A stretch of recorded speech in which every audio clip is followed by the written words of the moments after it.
Hello friends, আমি বৃষ্টি। তোমরা সবাই কেমন আছো? আর আমার নতুন ব্লগে তোমাদেরকে অনেক অনেক স্বাগত। হ্যাপি ভ্যালেন্টাইন্স ডে সবাইকে। তাই তো, ললিপপ কে দিয়েছে ললিপপ? কে দিয়েছে ললিপপটা? কে দিয়েছে? মামা। কে দিয়েছে? আদ্রিকে কে দিয়েছে? মামা দিয়েছে তো? না আন্টি আন্টি দিয়েছে? সেই তো, আন্টি দিয়েছে। আমি এই যে একটু সারপ্রাইজ দেওয়ার জন্য এখানটা বানিয়েছি। এই যে এখানে এই গিফটটা কিনে এনেছি, আর এই রোজটা, আর এটা আমাদের বেটু বানিয়েছে স্কুলে আমাদের জন্য। এটা একটা আছে, এই যে এরকম লাইটটা অন হবে, এরকম জ্বলবে এটা।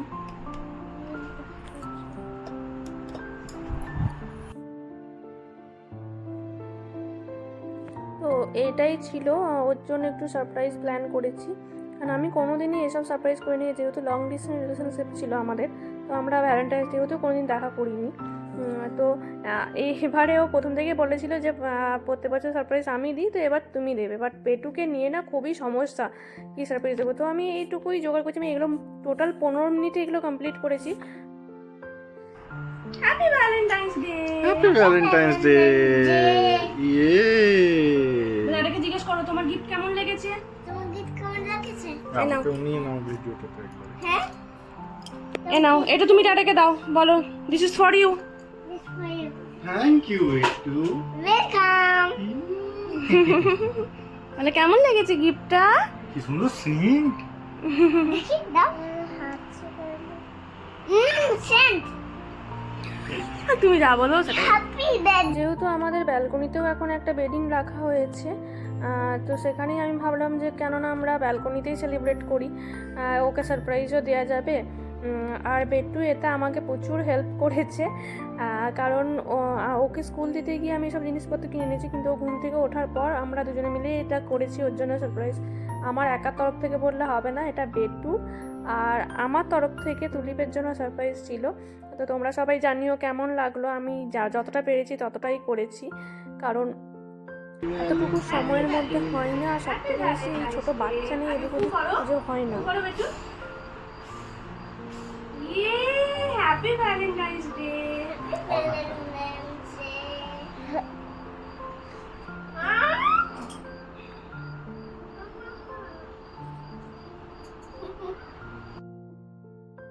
আর এই ছিল আমাদের ছোট একটা ভিডিও।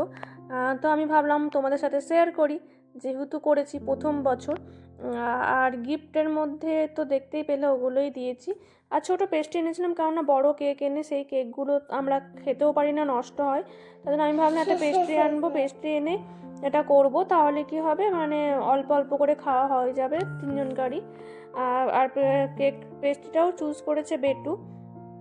আর মানে তাড়াতাড়ি করে পুরো বেডিংটায় রেড বেডশিট পাতা হয়নি, জলদি জলদি করে ওই রকমই পেতেছি। তারপর ও বললো একটু ফটো তুলি। তো এই ছিল ভিডিও। কেমন লাগলো তোমরা সবাই জানিও।